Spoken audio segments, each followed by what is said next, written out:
Hi guys, in today's video I will show you how to create flaming headlights easily in After Effects. Let's get started. Before we continue, if you want these exact shakes, I've linked my AM Film Shake preset pack in the description. Just drag and drop and your edits instantly look more dynamic. Alright, let's get back to it. To achieve this effect, I'll be using a free Fire VFX clip downloaded from Production Crate. If you want to use the same Fire footage featured in this tutorial, check the description below where you can download it for free. First click Track Camera and wait for it to finish analyzing the footage.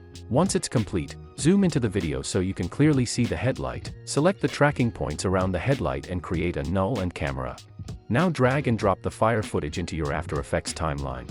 Now enable 3D on the Fire layer. To make sure the Fire is perfectly tracked to the headlight, select the tracking null layer and press P on your keyboard to reveal the position property. Copy the position values and paste them onto the Fire layer. With the Fire layer selected, press S on your keyboard and adjust the scale. I'll make it slightly larger. Next reposition it and adjust the rotation so the Fire sits perfectly on the headlight and looks like it belongs there. Once everything looks clean and balanced, preview the video. The Fire should look like this, and the first step is complete. It already looks really good. The next step is to adjust the colors and match the Fire to the headlight or the environment. In my case, the headlight is red, so I'll try to match the colors. You can use built-in effects like hue and saturation, or a free plugin called VC Color Vibrance. With the Color Eyedropper tool, I'll pick the red color from the headlight to match the tones more accurately. Next I'll increase the brightness and gamma to adjust how bright and natural the Fire looks. Brightness controls how light or dark the overall image is, while gamma adjusts the mid-tones, making the colors look more balanced without affecting the shadows and highlights too aggressively. I also like to add a glow. I'll use the Deep Glow plugin, but if you don't have it, you can use the built-in glow effect as well,